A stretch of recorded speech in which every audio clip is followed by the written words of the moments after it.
Vamos gravar.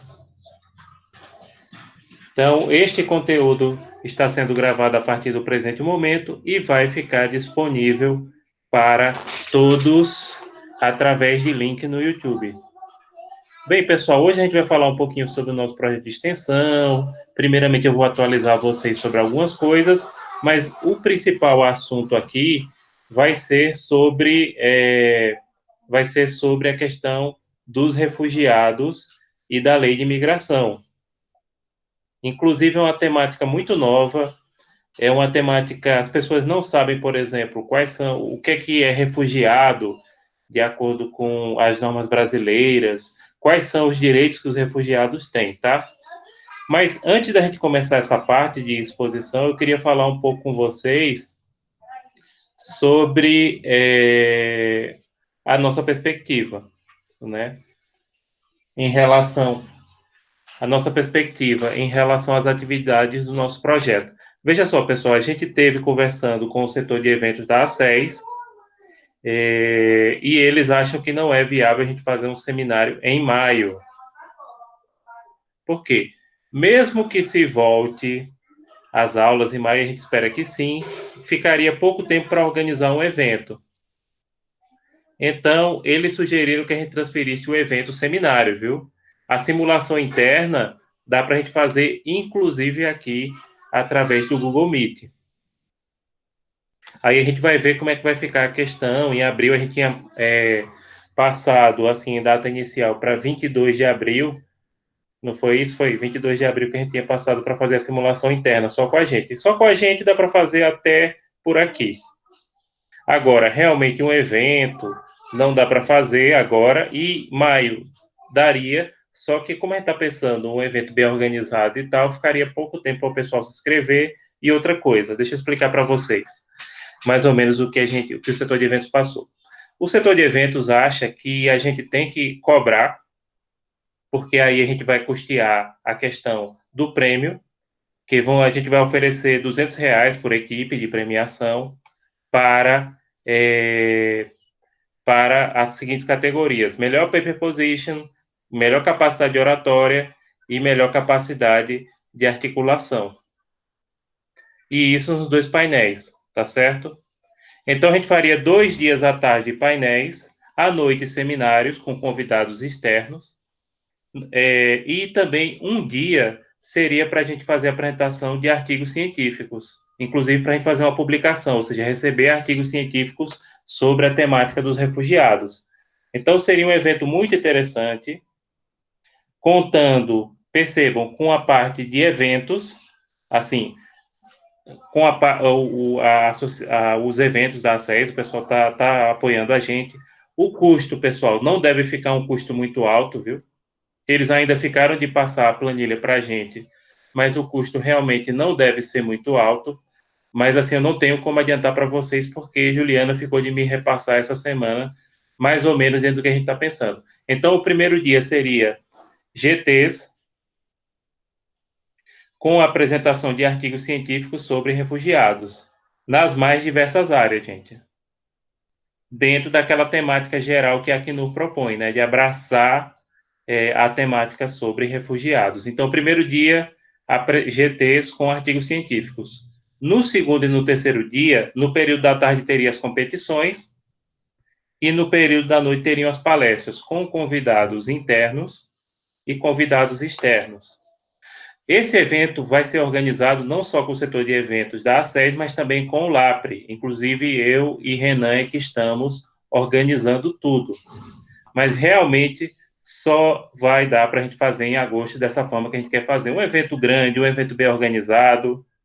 Ah, e um detalhe, em relação aos artigos, pessoas de fora podem participar. Agora, da competição com premiação, só alunos dos cursos, seja de qualquer curso da ACES Unita, entendeu? Tem que ser só universitários que podem receber a premiação. Mas, assim, na parte de seminário, de assistir palestras e de publicação de artigos científicos, qualquer pessoa de fora da comunidade pode abrir. E também as pessoas de fora, por exemplo, que estejam inscritas nos seminários, elas podem assistir à competição, só não podem competir para a premiação, né? A premiação ficaria interna.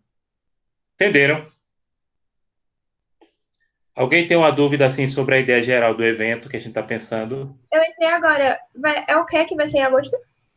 A nossa Moon, em relação à nossa Moon, a Agreste Moon, com competição, entendeu? Uhum, obrigada. Beatriz, o que a gente pode fazer agora em abril, mesmo que as aulas não voltem, a gente poderia fazer a simulação interna através aqui do Google Meet. Carla, eu não entendi a sua pergunta. Você pode repetir?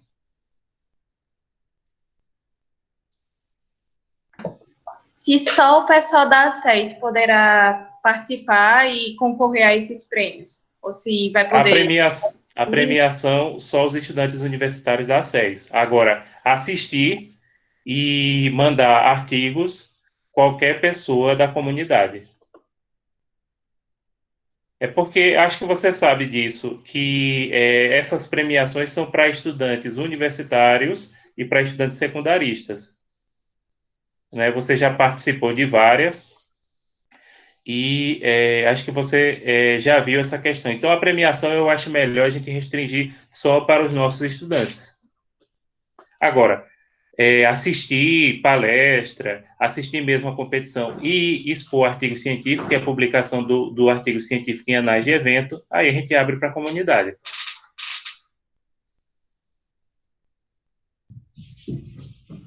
Pronto, Jamile, tudo bem. Você fica à vontade para perguntar qualquer coisa, viu? Se você tiver na dúvida. Professor, vai afetar o coronavírus? Porque vai ser Bom, sobre migração. Imigração. não, sobre migração não, sobre refugiados, que refugiados é um assunto Sim, de migração, entendeu? uhum. Por exemplo, se pode aceitar um paper sobre o coronavírus e refugiados, por exemplo, se você quer fazer, eu quero fazer um artigo científico sobre coronavírus e refugiado, pode sim, viu? Seria nesse sentido a sua pergunta? Não, se afetar alguma coisa mesmo no trabalho, Do para fazer trabalho o paper. como?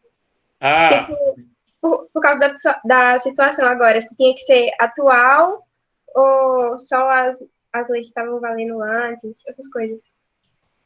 pode ficar à vontade sobre a temática. Tanto pode ser produzido em relação à situação atual, como em relação à situação anterior, entendeu? Uhum, obrigada.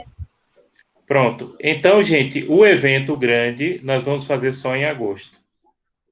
Claro, a perspectiva é que em maio a gente já teve que voltar com nossas atividades presenciais. Só que como Juliana dos eventos passou para a gente, ela disse, olha, ficaria muito em cima para a gente já organizar um evento no final de maio. Então, deixa a gente organizar para agosto. Então, em relação a isso, acho que não tem dúvida, né? A simulação interna, certo? Ok, Jamile. Jamile está perguntando sobre a simulação interna. Pronto. Inclusive, se alguém tem, como vocês sabem, as equipes podem ser em duplas ou trios. Se alguém, Jamile está falando que está sem equipe, então se alguém poderia incluí-la numa equipe seria interessante. A simulação interna, Jamile, veja só. A gente tanto pode, Lucas está sem equipe. Pronto, Lucas Maia. Lucas Maia é de RI, não é isso? É aluno de RI. Sim, sim, sim, isso. Pronto, poderia até vocês dois combinarem aí, Jamile e Lucas Maia. Poderiam combinar de formar uma equipe. Inclusive, tem várias disponíveis, né? Vocês bastam aí vocês entrarem, trocarem e-mails, tem os e-mails aí, e ou mandarem mensagem um para o outro, né? Para vocês combinarem e formarem uma equipe. Inclusive, tem a relação. Veja só, em relação à simulação interna, a gente pode até fazer aqui pelo Google Meet se as aulas não voltarem antes do dia 22. O Google Meet, acho que vocês sabem, ele reúne até 250 pessoas e nós temos 40 pessoas no projeto. Dá para se fazer o debate tranquilamente por aqui. Então, eu não vejo muita dificuldade. Agora, é claro, isso a gente tem que ver, a gente só vai ter certeza disso se essa quarentena for estendida até lá, tá certo?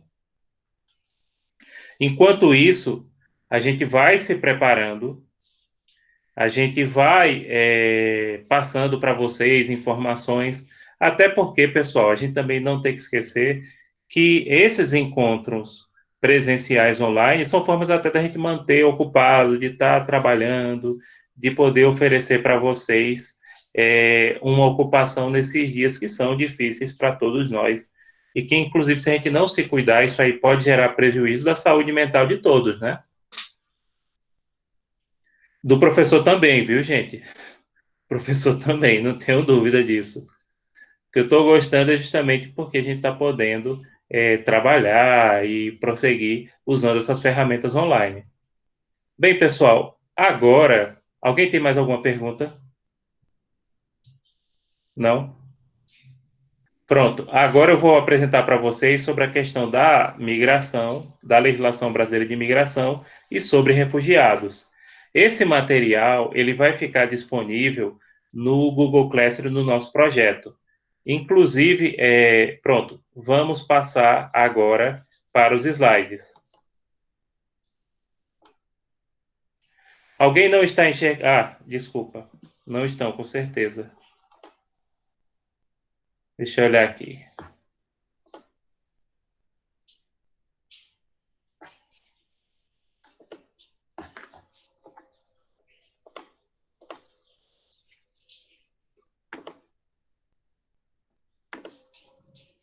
Alguém não está enxergando os slides?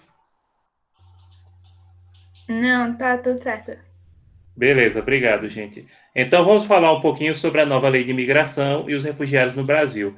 Essa legislação, ela é pouco conhecida, inclusive ela já foi muito alvo de críticas do nosso ilustríssimo e magnânimo presidente Bolsonaro, para não usar outro termo, né? Lembrando que esse vídeo vai estar no YouTube, viu, por favor. Vamos abster de comentários mais, né? Então, vamos dizer isso. E essa nova lei, pessoal, diferente do que se fala, ela não dá mais direito a estrangeiros do que a brasileiros. Pelo contrário, né? É uma legislação moderna, é uma legislação que está de acordo com os tratados e a normativa internacional, é uma legislação que segue a recomendação dos órgãos internacionais. Então, o fato do nosso presidente criticá-la, eu diria que é até um elogio a essa legislação. E também vamos falar um pouco, não, bastante, sobre a situação dos refugiados no Brasil.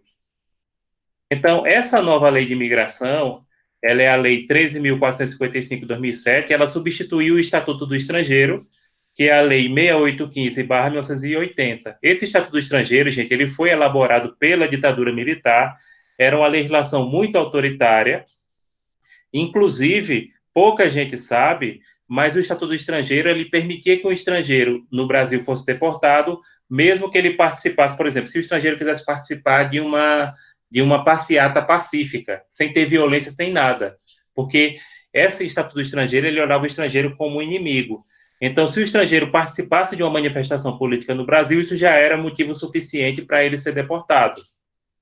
A outra coisa que o Estatuto do Estrangeiro permitia era a deportação não, expulsão de pessoas, simplesmente porque as pessoas fossem consideradas uma ação contra os interesses nacionais. Percebam que é muito amplo o que é contra os interesses nacionais.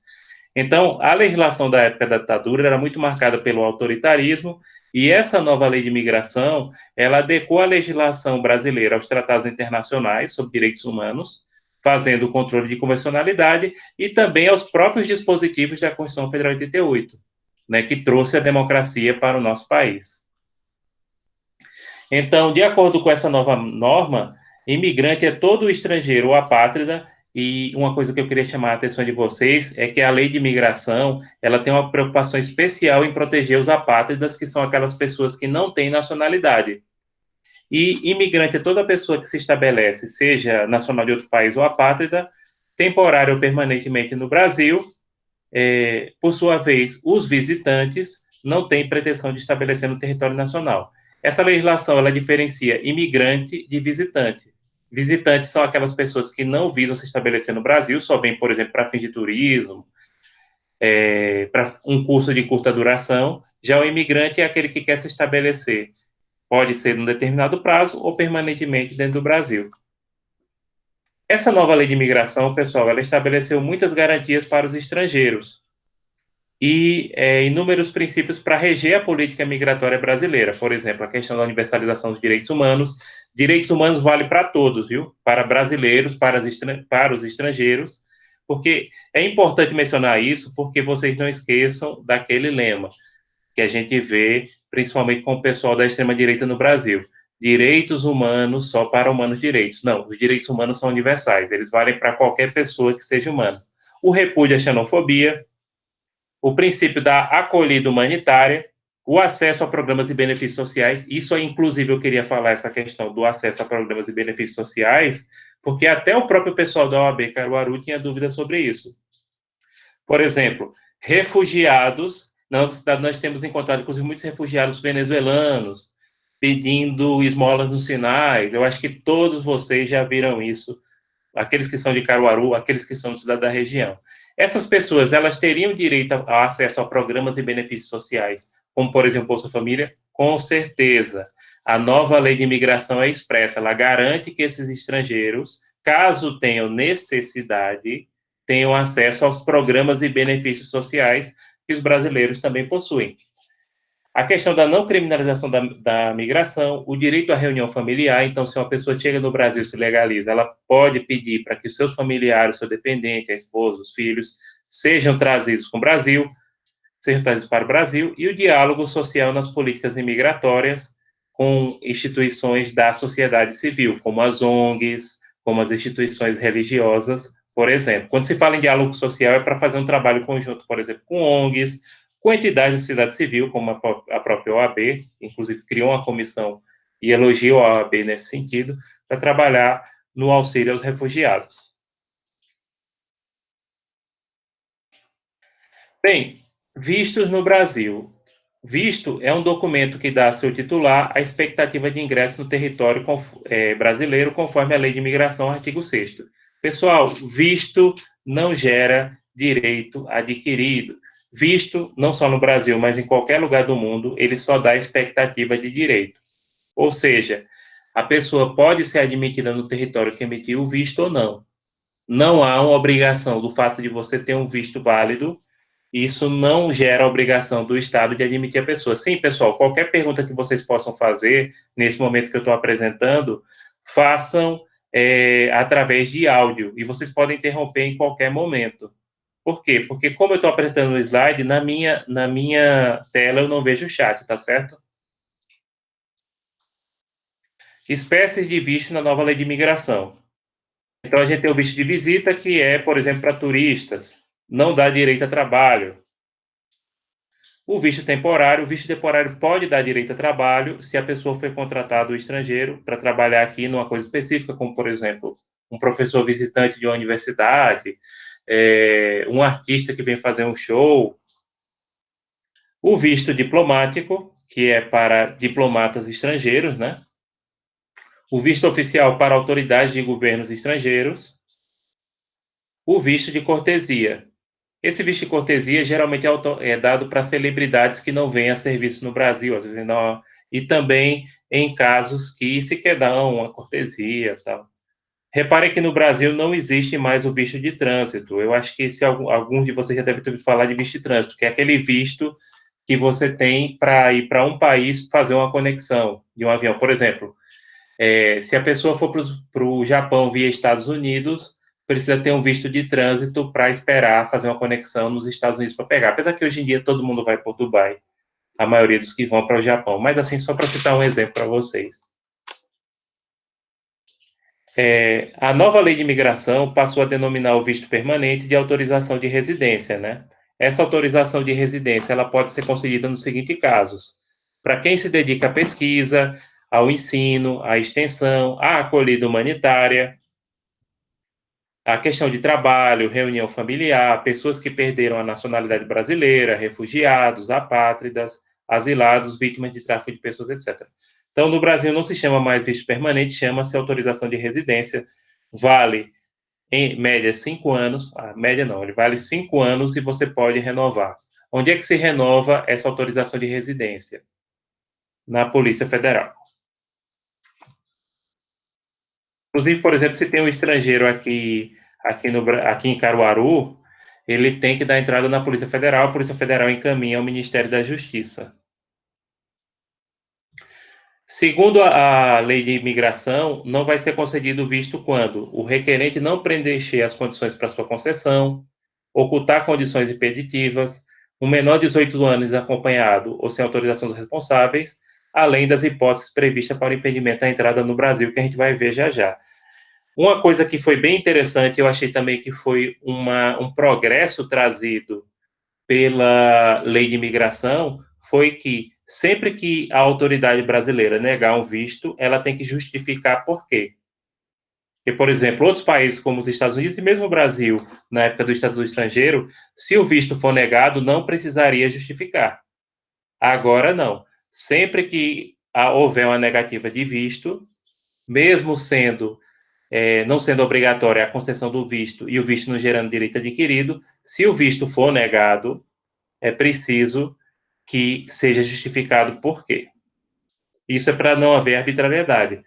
Porque, por exemplo, imagine do jeito que é hoje nos Estados Unidos. Você tem um visto válido, você chega ali em Miami, porque a maioria das pessoas que saem aqui da nossa região entram nos Estados Unidos via Miami.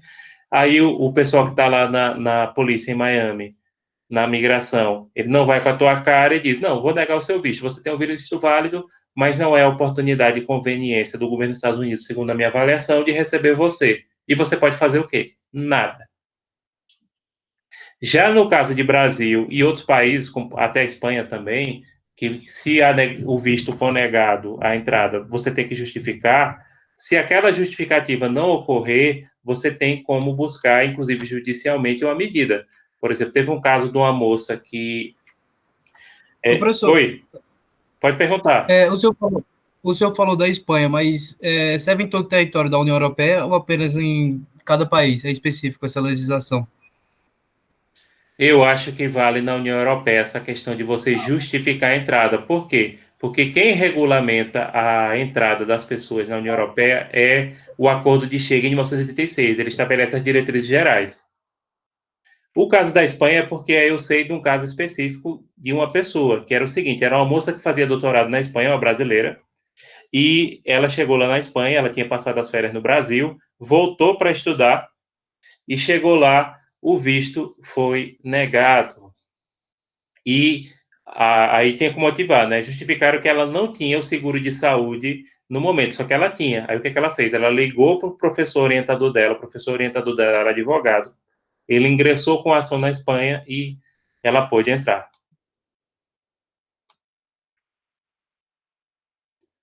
Pronto, então vamos prosseguindo. O artigo 45 da nova Lei de Imigração estabelece as hipóteses para o impedimento da entrada de estrangeiros no Brasil, que, como eu disse, deve ser fundamentado, tem que ser justificado. Primeiro, pessoas que foram anteriormente expulsas do Brasil.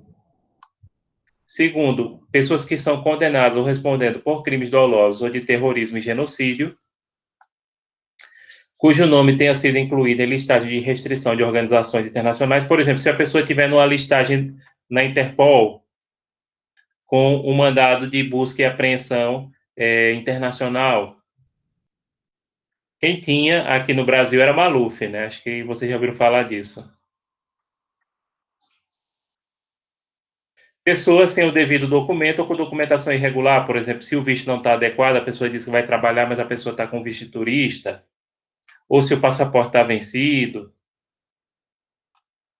Pessoas cuja viagem não seja condizente com o visto, que também é nessa situação. A pessoa diz que vai trabalhar, mas ela tem um visto de turista. Então, a viagem não é condizente com o visto. E quem tenha falsificado documentos ou prestado falsas informações. Então, se a pessoa levou um documento falso para entrar, ou prestado falsa informação ao oficial policial que recebe a pessoa. E quem tenha praticado atos contrários à Constituição Federal de 1988, nesse caso, a Constituição brasileira, né? Bem, pessoal, quais são os direitos do estrangeiro no Brasil? O estrangeiro no Brasil possui direitos civis, possui direitos sociais, possui direitos culturais e econômicos e as garantias fundamentais. E a nova lei de imigração, ela garantiu um rol de direitos para os estrangeiros no Brasil, como, por exemplo, a liberdade de reunião, associação, circulação, reunião familiar, acesso à saúde, assistência social, sim, estrangeiros têm acesso ao SUS, tá? A educação pública, eles podem matricular, os filhos que eles tenham, por exemplo, na escola pública, enviar recursos para outro país, abertura de conta bancária, etc. Basicamente, gente, os estrangeiros, eles têm os direitos garantidos aos brasileiros, com exceção daqueles direitos que são especificados na Constituição de 88, como, por exemplo, votar e ser votado enquanto não se naturalizar, mas aí, lembrando, se o estrangeiro se naturaliza, ele deixa de ser estrangeiro e ele passa a ser brasileiro naturalizado. Então, os estrangeiros têm acesso à saúde, têm acesso à educação, eles agora trabalham, tem que ter o visto correto, viu? Se o estrangeiro não tiver o visto correto para trabalhar, ele fica sujeito a ser deportado. Alguma dúvida, pessoal, sobre essa questão do direito estrangeiro no Brasil? Como eu falei aqui, os estrangeiros não têm direito de votar e ser votado no Brasil, e o trabalho remunerado é somente possível com o visto adequado. Então, não dá para trabalhar com visto de turista ou com visto de estudante. Sim, no Brasil não se permite. Em alguns países, como, por exemplo, os Estados Unidos, a Irlanda, o Canadá, dependendo da carga horária, você pode trabalhar. No Brasil e na Europa continental, estudantes geralmente não podem trabalhar, tá? Não é permitido que eles trabalhem. Eles podem receber bolsas de estudo, eles podem participar de eventos, etc., mas não podem exercer atividade remunerada diretamente. Mas pode receber bolsa de estudo, tal, se a pessoa tiver no mestrado e o mestrado tiver, apesar que o mestrado hoje no Brasil. Mês passado eu fui lá na UFPE e o pessoal estava com a mão na cabeça com os cortes das bolsas de estudo. Mas não vamos falar disso agora, né, gente? A nova lei de imigração, ela também protege os apátridas, inclusive lhes dando o direito a um processo simplificado de naturalização brasileira, definido em regulamento próprio. Pronto, uma das coisas mais fantásticas que essa nova lei de imigração trouxe é permitir que os apátridas se naturalizem brasileiro com um processo mais simplificado. Inclusive, teve um caso que eu posso deixar o link para vocês, se der, a gente até passa quando eu terminar de apresentar esse assunto, que é de uma refugiada síria que ficou muito famosa. Ela deu um depoimento muito bonito, Mahamamo, e que ela se naturalizou brasileira. Ela era apátrida, ela nasceu na Síria, foi no Líbano, ela era filha de pais de religião diferente e por isso ela acabou ficando apátrida. E o único país que a admitiu foi o Brasil. E ela dá um depoimento muito bonito, ela deu um depoimento para aquela novela Filhos ou era Órfãos da Terra, não lembro, que passou ano passado. Alguém lembra se era Filhos ou Órfãos da Terra novela? Bom, acho que aqui não tem noveleiro, né? Sim, gente, por favor, falem. Oi? Era Órfãos da Terra. Órfãos da Terra, perfeito. Novela Pronto. não, mas... Oi? Eu não assisto novela, não, mas eu lembro. Não, eu também li. Eu não assisti. Eu acho que eu assisti uns 3 episódios dessa novela, assim, quando eu estava na casa da minha mãe. Enfim, exclusão do estrangeiro. O estrangeiro ele pode ser excluído no Brasil na hipótese de repatriação, de deportação e de expulsão. Repatriação é uma medida, olha o conceito, uma medida administrativa de devolução da pessoa impedida de entrar no Brasil. Foi acrescida pela nova lei de imigração e deve ser comunicada à empresa transportadora e à autoridade consular competente. Não cabe contra refugiados ou apátridas. A repatriação é simplesmente, não havia no sistema anterior, você chega no aeroporto, ou pode ser na fronteira terrestre ou qualquer outra forma, né, marítima, e não é admitida a sua entrada. A empresa transportadora é comunicada e tem que se remarcar a passagem, caso a pessoa tenha passagem de volta, para o mais rápido possível. E também, nesse caso, percebam, a nova lei de imigração pediu que o consulado, inclusive isso não acontece na Europa em relação a brasileiros ou nos Estados Unidos, quando ocorre a hipótese de repatriação, ou seja, que você não é admitido, geralmente não se comunica ao consulado. E a lei de imigração estabelece, olha, se uma pessoa não é admitida à entrada, essa pessoa vai ser repatriada, porém tem que se pedir ao consulado para que preste assistência àquela pessoa. E quem for refugiado ou apátrida não pode ser repatriado. Já a deportação é retirada compulsória do estrangeiro por situação migratória irregular, não é punitiva. Assim como na repatriação, o deportado pode retornar se regularizar o documento. Qual é a diferença de repatriação para deportação? É que o repatriado não é nem admitido. Ele fica, por exemplo, no aeroporto. Já o deportado, não, ele entra no território nacional, porém, ele não tem documento, ou o documento dele está vencido, e ele vai ser retornado ao seu país. Nas duas hipóteses, não é uma punição, é uma questão administrativa. Então, se você regularizar a documentação, você pode voltar para o nosso país. Eu chamo a atenção que em muitos países europeus, como a França, se eu não me engano, o Reino Unido e os Estados Unidos, com certeza, se você for pego a segunda vez sem documento ou sem visto, você vai para a cadeia. Tá? Aí se torna um crime. Né? A primeira vez é uma medida meramente administrativa, ou seja, você não está irregular, então você é retirado. Mas insistindo, ou seja, reincidindo, aí você vai preso. Expulsão. Expulsão é a retirada do estrangeiro conjugada com impedimento de regresso por prazo determinado. Antes, a expulsão era por prazo indeterminado, agora tem que ser um prazo determinado. De acordo com a nova lei, ela pode se dar em casos específicos, não tem hipóteses abertas, tá? A pessoa que praticou um crime aqui no Brasil, que cometeu crime contra a humanidade, crime de guerra ou genocídio. O prazo de expulsão deve ser proporcional ao tempo da pena imposta ao estrangeiro, e jamais superior ao seu dobro. Não haverá expulsão de pessoas com cônjuge ou filho brasileiro e que tenha chegado ao país antes de 12 anos ou que tenha passado 70 anos de idade e 10 anos de residência. Não é mais permitida a expulsão por prática nociva aos interesses nacionais, como havia no velho Estatuto do Estrangeiro. Então, por exemplo, se uma pessoa foi condenada no Brasil por 8 anos e não é interessante para o governo brasileiro que aquela pessoa cumpra a pena aqui, porque pode, viu? Então, expulsa. E essa expulsão jamais pode ser ao dobro. Por exemplo, se a pessoa foi condenada a 8 anos por roubo, então o máximo que essa pessoa pode ser expulsa do Brasil seria 16 anos. Não pode mais deixar expulso por tempo indeterminado e nem por prática nociva aos interesses nacionais. Por quê? Porque é muito amplo. Vocês acreditam que teve um padre, na época da ditadura, que foi expulso no Brasil para italiano? É até de Ribeirão, aí na Zona da Mata. Acho que é perto de Palmares, né? Vocês que são... Se tiver alguém aí da região ou que conheça, esse padre italiano, gente, ele foi expulso porque ele não quis celebrar a missa no 7 de setembro, que diz que o povo brasileiro na ditadura não tinha motivo para comemorar a independência do Brasil. E pronto, foi expulso. Expulso por tempo indeterminado. Depois, quando a democracia voltou no governo Itamar Franco, aí Itamar Franco revogou o decreto de expulsão, porque é o presidente da República quem expulsa, né? Na verdade, é o Ministério da Justiça, mas a decisão cabe finalmente ao presidente.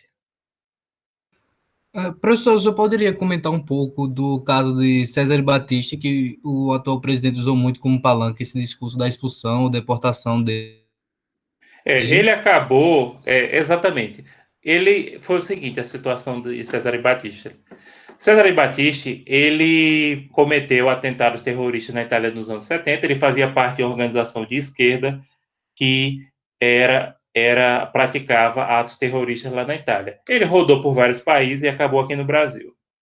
Aí o que acontece? O presidente Lula concedeu asilo para ele. Daqui a pouco a gente vai falar um pouquinho sobre asilo, mas o asilo, gente, ele cabe para pessoas que cometem crimes de natureza política, certo? Enquanto a pessoa tem o asilo, a pessoa não pode ser, no caso, extraditado, que aqui daqui a pouco a gente vai falar sobre extradição, que aí o governo italiano pediu a extradição dele. Aí o que acontece? Sabe, após a vitória de Bolsonaro, ele sabia com certeza que Bolsonaro ia revogar o asilo dele, ele poderia ser extraditado.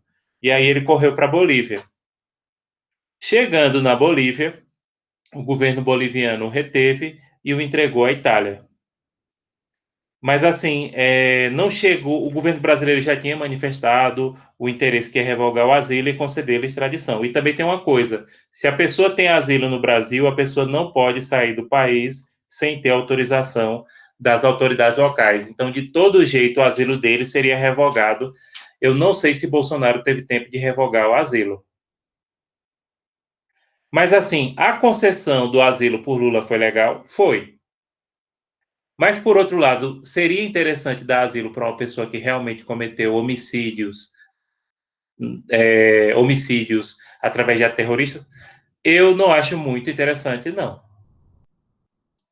Mas percebam, o asilo ele cabe para crimes comuns desde que tenha-se uma motivação política. Alguma dúvida sobre esse caso do Batiste? Não, né? Então vamos prosseguir falando agora da extradição. Extradição é uma medida de cooperação internacional no qual um Estado entrega uma pessoa a outro para responder processo criminal ou cumprir pena. Percebam que a extradição sempre é bilateral. Um Estado entrega uma pessoa a outro Estado.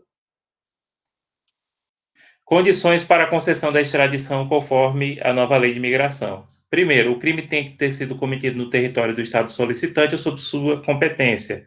Então, o Estado que está pedindo a extradição tem que mostrar que ele é competente para receber aquela pessoa. O extraditando está respondendo a processo ou ter sido condenado. Não precisa o processo estar terminado, viu? Se o processo está aberto, a pessoa já pode pedir a extradição. Não precisa esperar a condenação final. Circunstâncias em que o Brasil não concede extradição. O extraditando ser brasileiro nato, né? O Brasil não concede extradição para brasileiro nato, embora algumas pessoas defendam. Porque, por exemplo, alguns criminosos, como um Fernandinho Beiramar da vida, que o governo americano já pediu extradição, então seria mais interessante ele cumprir pena aqui do que lá. Aí pense do jeito que vocês quiserem.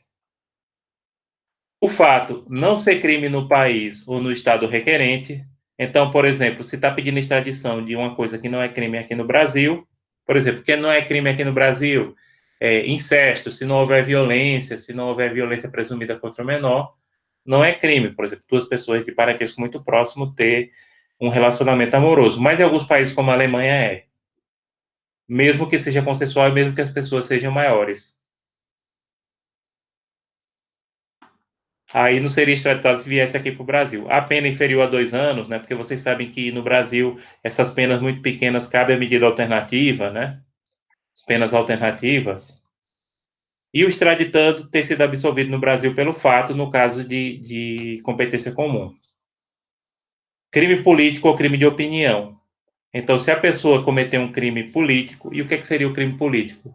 Crime político tanto pode ser aquele crime no qual a pessoa é considerada criminosa por ter uma ideologia diferente da ideologia oficial do seu país, ou a pessoa ter cometido até mesmo um crime comum, mas que tenha uma clara motivação política.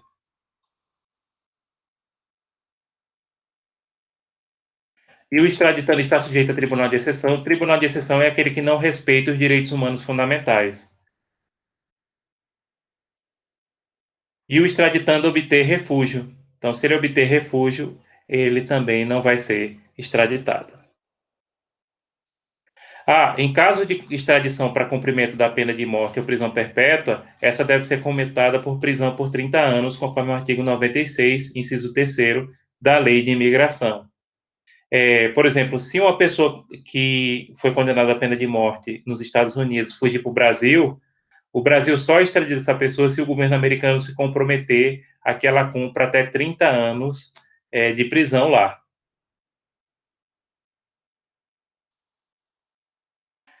De acordo com a Constituição Federal Brasileira, o brasileiro ele não pode ser extraditado, com exceção do brasileiro que for naturalizado, ou seja, o estrangeiro que se naturalizou brasileiro, por crime anterior ao processo de naturalização e tráfico de drogas, independente da data.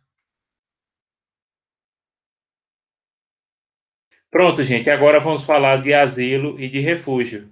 Asilo e refúgio são muito parecidos, inclusive as pessoas confundem muito. Agora, a principal diferença é que o asilo, ele se dá em virtude de um crime. A pessoa que recebe o asilo, ela está respondendo a um crime político ou um delito não relativo à justiça comum. Como assim? Por exemplo, um crime de responsabilidade cometido por um presidente da República, que está sofrendo um processo de impeachment, então também caberia asilo. Então, asilo é o acolhimento de estrangeiro perseguido por crime político ou delito não relativo à justiça comum e constitui ato discricionário do Estado, ou seja, o Estado ele extradita de acordo com a sua oportunidade, extradita não, concede o asilo de acordo com a sua oportunidade e conveniência. Não é obrigado que o país conceda o asilo para alguém. E também, alguém vai perguntar alguma coisa? A nova legislação estabelece que o asilado perderá o asilo caso saia do Brasil sem autorização, que foi o que aconteceu no caso do Cesare Battisti. Quais são o asilo é territorial, ou seja, não se concede asilo para você ficar escondido em embaixada. Inclusive, a maioria dos países não aceita asilo diplomático. O asilo é concedido em determinadas condições. Primeiro, a natureza política dos delitos não se concede asilo para crime exclusivamente comum. O estado de urgência, ou seja, a pessoa está na iminência de ser preso, de sofrer alguma violência. Só o embaixador ou seu superior pode conceder, cônsul não pode conceder asilo, tá? Só o embaixador superior dele. O embaixador só tem 2 superiores, né?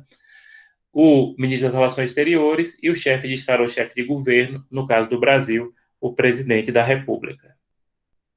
Local que se pode pedir asilo, na missão diplomática, no navio de guerra, não se pode pedir asilo em consulado. A gente só pode pedir visto em consulado, mas asilo não. Gente, a hora que vocês quiserem interromper, podem falar, viu? De acordo com a nova lei de imigração, o STF pode deixar de considerar como crime político atentados contra a autoridade ou crimes contra a humanidade, de guerra, genocídio ou terrorismo. Por exemplo, no caso do Battisti, o STF, através de ação, poderia, foi o motivo político que ele cometeu os assassinatos na Itália dos anos 70. Então, o STF poderia, analisando, desconsiderar o asilo dele, poderia revogar o asilo dele. Não ocorreu, viu? Como eu disse, ele acabou perdendo o asilo porque ele correu para a Bolívia quando sabia que o governo Bolsonaro ia revogar o benefício.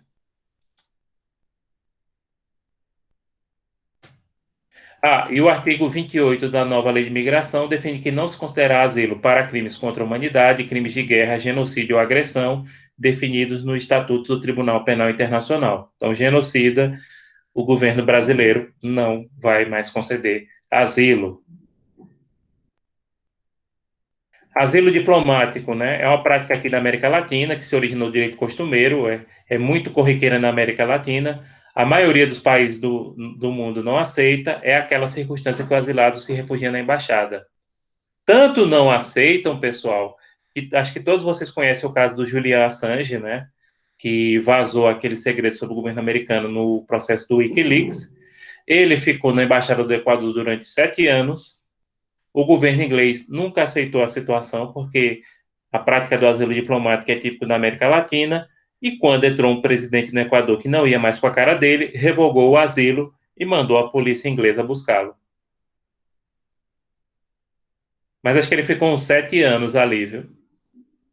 7 anos. Refúgio, pronto, vamos falar agora dos refugiados. Refúgio, gente, é o acolhimento de estrangeiro perseguido em motivo de raça, religião, nacionalidade, grupo social ou opinião política. Repare, o refugiado ele não está sendo acusado de crime, não está respondendo processo. Porém, ele sofre uma perseguição por esses motivos que a gente falou: raça, religião, nacionalidade, grupo social ou opinião política. Então, diferentemente do asilo, o refugiado não está sendo perseguido por crime. Elementos essenciais do refúgio. Primeiro, a pessoa tem o temor da perseguição, a pessoa está na iminência de sofrer uma violência. Segundo, a extraterritorialidade, ou seja, você se refugia fora do seu país. O status de refugiado é concedido de forma declaratória e garante a proteção humanitária devido ao país de refúgio. Como é a situação de uma pessoa que quer se refugiar no Brasil? É a seguinte: você chega num posto de fronteira, pode ser no aeroporto ou pode ser num posto terrestre, como acontece em Roraima, na Venezuela, com o Brasil. Aí você chega lá e diz: eu quero me refugiar no Brasil. Calma, né? Isso não existe concessão automática. Aí a pessoa diz: eu quero me refugiar no Brasil por isso e por aquilo outro.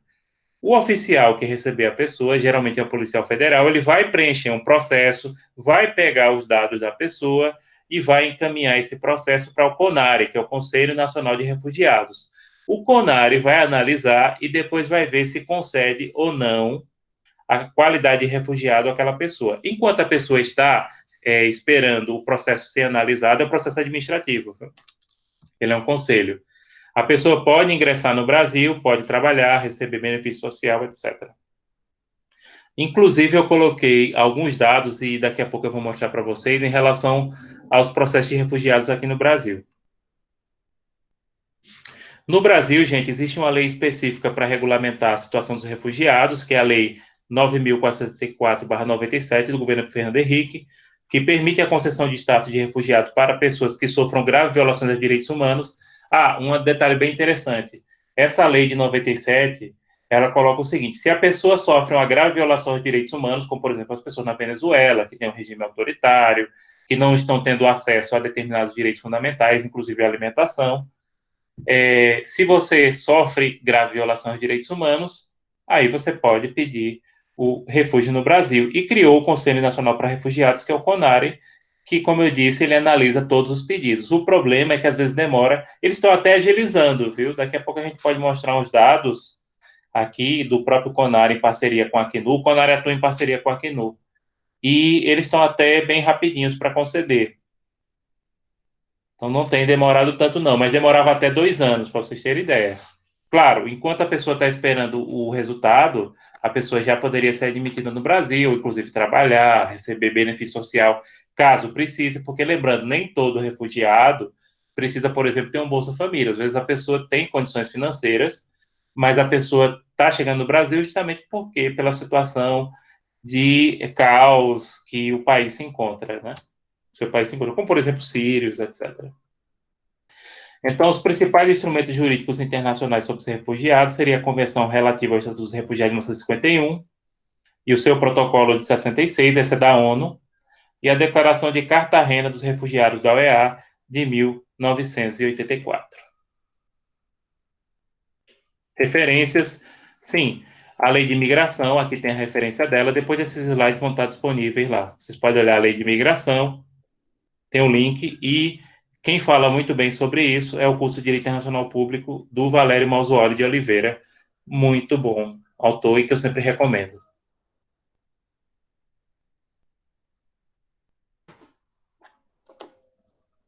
E pronto. Alguma pergunta, pessoal, sobre refugiados? Não, foi tranquilo. Gente, vamos ver aqui os dados de refugiados. Vocês estão vendo a tela? Pronto, pode falar. No caso de Evo Morales, que o presidente do México ofereceu asilo político para ele e ele foi. Só que ele falou que estava temendo pela vida. Aí cai também como refugiado? Não, o dele é asilo político, porque ele foi perseguido por questões políticas, né? Aí é asilo político mesmo, entendeu? Não seria refúgio. Como eu estou dizendo, inclusive na Bolívia abriram um processo contra ele. Sério? Sim, pessoal, isso aqui são as decisões do CONARE. Então, vamos lá. Todos, selecionar tudo. Cadê selecionar tudo? Estão vendo? Ou ficou muito pequeno? Espera ainda, deixa eu...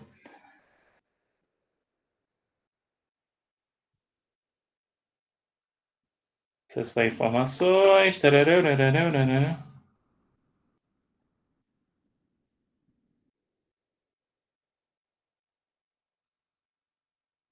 Vocês estão enxergando, não?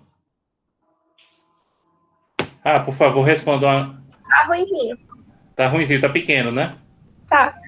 Mas o link tá no Classroom, dá pra gente abrir no... Por favor, abram o link. Claro, quem tá de celular não dá, né? Então, reparem o seguinte, isso aqui são dados, inclusive vocês podem usar para fazer artigos científicos, esses dados, devem usar para fazer esses artigos científicos, né? Reparem que no Brasil tem um total de 39.150 decisões sobre refugiados.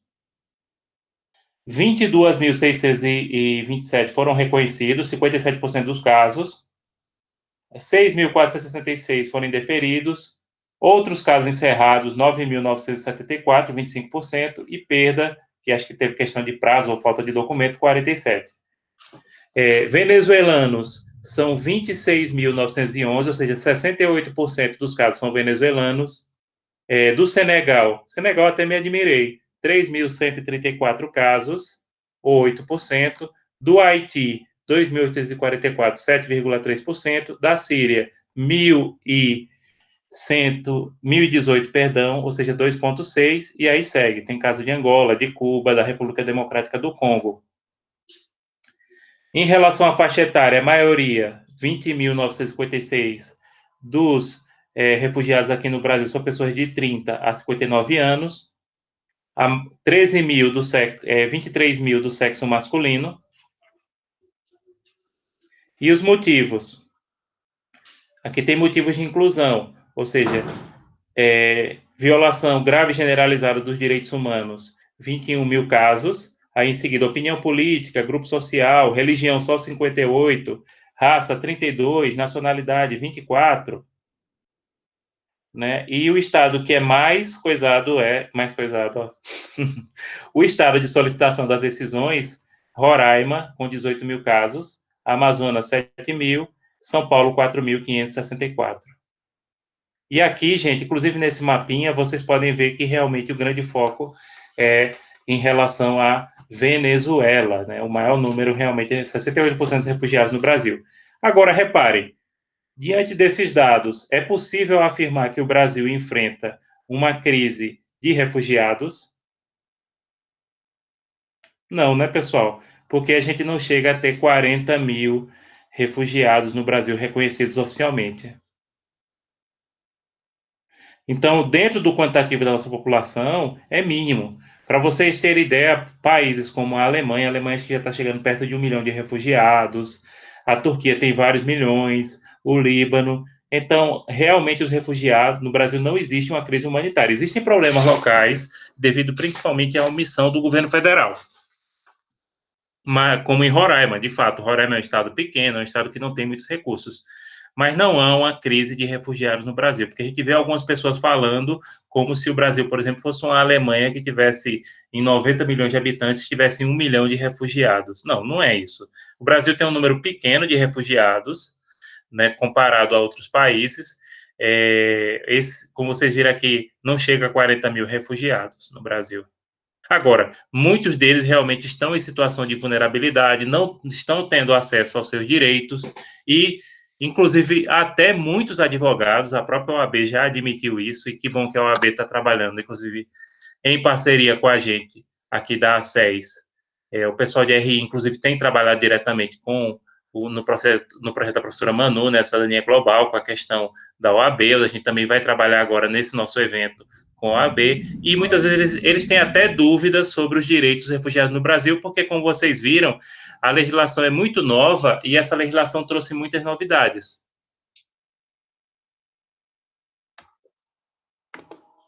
Deixa eu voltar aqui para ver se tem alguma questão. Tarará.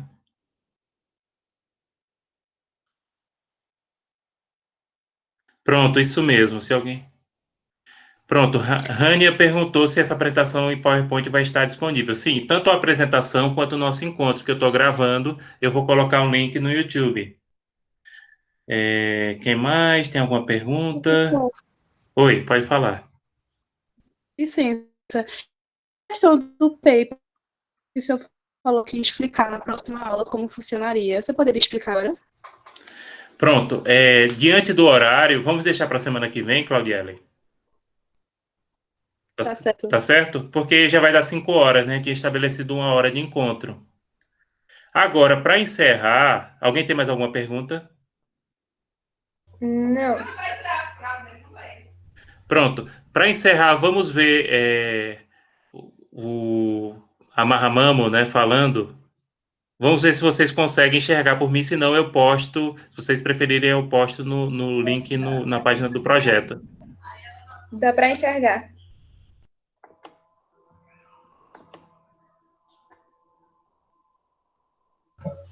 Mas não dá para escutar, professor. Ah, tem a legenda, desculpa.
Pronto, gente, é isso. Depois eu vou colocar esse vídeo lá também e vou colocar inclusive a gravação. Eu quero pedir agora a vocês que, por favor, assinalem a presença, viu? Não, não, colocando assim aqui no chat presente. Pronto, perfeito, perfeito. Obrigado, gente. E semana que vem a gente discute sobre a questão de elaborar os papers, de fazer paper position, tá certo? Pronto, todo mundo colocou? Tá faltando alguém? Pronto. Pronto, gente, obrigado pela presença de vocês, viu? Na próxima semana a gente se encontra aqui. Agradeço o interesse e a participação de todos e de todas.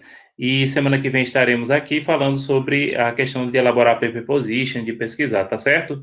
Então, tchau, até mais. Eu peço que todos vocês saiam, porque precisa processar esse vídeo. E quanto mais rápido vocês saírem, mais rápido processa. Depois eu vou colocar esse material junto com os slides lá para ficar disponível para todos, tá certo? Certo, obrigada. Tchau, tchau. Tchau. Tchau. Tchau.